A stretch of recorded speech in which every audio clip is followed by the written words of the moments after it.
जो राष्ट्रीय अध्यक्ष है क्षत्रिय मूल निवासी महासंघ नई दिल्ली से, आप डायस पर आए और अपनी बात के साहिर सिंह।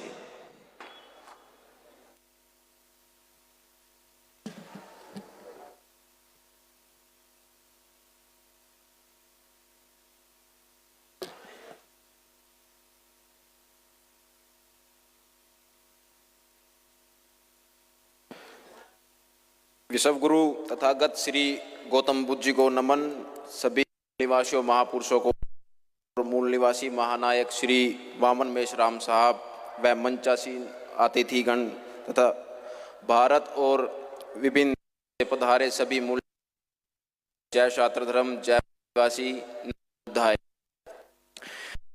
साथियों, इस मंच के माध्यम से मैं और अपने देश के मूल निवासी एससी बीसी ओबीसी के बीच जो दूरियां हैं उनको मिटाने और उन भ्रांतियों को तोड़ने का प्रयास करूंगा जो कि पाखंडियों, इस मीडिया और फिल्म इंडस्ट्री और इतिहासकारों के माध्यम से हमारे बीच में ला करके खड़ी की गई।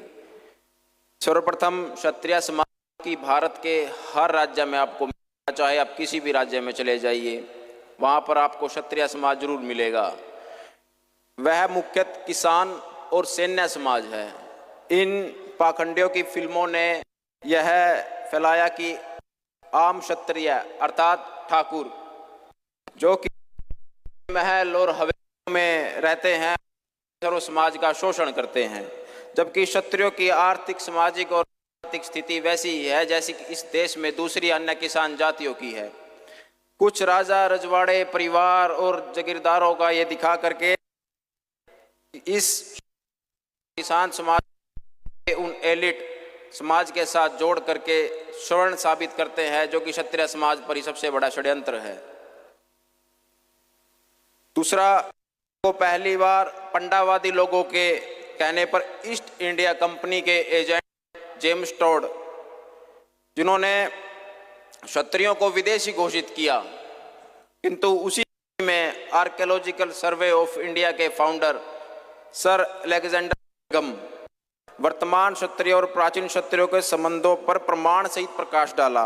मैं क्षत्रियों की तंवर खाप से आता हूं और कुरुक्षेत्र हरियाणा का रहने वाला हूं। तोमरों का जो पहला शिलालेख है वो 855 ईस्वी में कुरुक्षेत्र के पेहोवा से, जो कुरुक्षेत्र से सटा ही आपको एक हल्का है पेहोवा, उसमें प्राप्त हुआ है। उसके बाद इसी वंश में सम्राट अनंगपाल तोमर हुए हैं, जिन्होंने दिल्ली शहर को बसाया था, जिनकी बसाई हुई शहर आपको देखने को मिलेगी। साथियों, सर कनिंघम इस वंश को प्राचीन अर्जुन नैन गणराज्य का हिस्सा बताते हैं, जो कि इस देश में उत्तरी राजस्थान और पश्चिमी हरियाणा और दिल्ली के आसपास का गणराज्य था। उसी गणराज्य से मैं आता हूं, जिसको आज हमें तंवर खाप के नाम से हम इस देश में जाने जाते हैं। हमारी तोमरों की क्षत्रियों की बसावट से सटी हुई जोहियो क्षत्रिय, जो कि आज़ादी के बाद पाकिस्तान जिनका जाना हो चुका है, जोहिया क्षत्रिय उनकी बसावट थी, जिन्हें सर कनिंघम योद्धया गणराज्य का हिस्सा बताते हैं। आप ही बिहार के पूर्वांचल क्षेत्र में कभी गौतम क्षत्रियों का शासक था।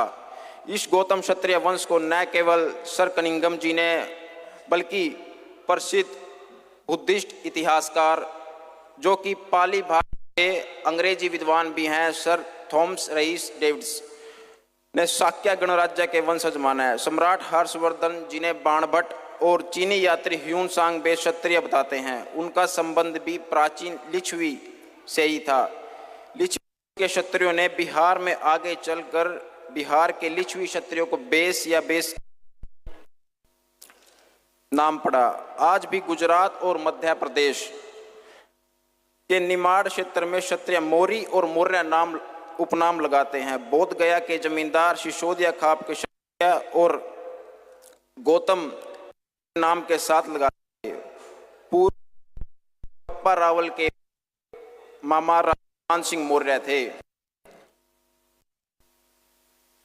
जब कनिंघम और थॉमस री डेविडसन ने इतने साक्ष्य दिए, फिर भी पेशवाओं के यहाँ से आने वाले भंडारकर ने उनकी बातों को नकार करके सर जेम्स टोड की थ्योरी प्रचारित किया।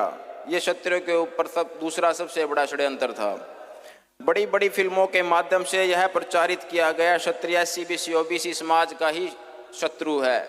क्योंकि जो हमारे मूल निवासी समाज का वास्तविक शत्रु है उससे कोई प्रश्न ना पूछ पाए।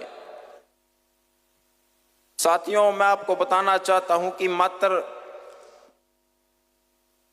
ये षड्यंत्र यहीं तक सीमित नहीं रहे हैं। शांति से चलने वाला बहुत भी जिन लोगों ने षड्यंत्रों के माध्यम से मिटाने का प्रयास किया, जब उनकी दुकानदारी बंद होने लगी। साथियों, मैं आपकी एक नज़र हमारे मांडा के राजा विश्वनाथ प्रताप सिंह जी गहरवार के अपने राजनीतिक करियर ताक पर रखकर मंडल कमीशन लागू किया और अर्जुन सिंह जी बघेल ने शिक्षा ओबीसी आरक्षण लागू किया। यह बात हम सभी जानते हैं, किंतु क्या हम जानते हैं कि बाबा साहब अंबेडकर जी को 1990 में भारत रत्न दिलवाने का कार्य भी श्री वीपी सिंह जी ने किया। क्या हम जानते हैं कि जब नेहरू के विरोध के बाद बाबा साहब को सरकारी आवास खाली करना पड़ा, तब राजस्थान के सिरोही के राजा के आवास पर वो रहे और वहीं पर उनको निर्माण प्राप्त हुआ। राजस्थान के उसी आवास में उन्हें निर्माण प्राप्त। क्या आप बस्तर के क्षत्रिय महाराजा प्रवीर चंद्र भंजदेव जिनकी उनकी आदिवासियों के साथ आदिवासियों की आवाज को उठा रहे थे, उनके ही घर में गोलियों से साथ उनको भून दिया गया, उनकी हत्या कर दी गई। उनकी हत्या करने मध्य प्रदेश के डीपी मिश्रा सरकार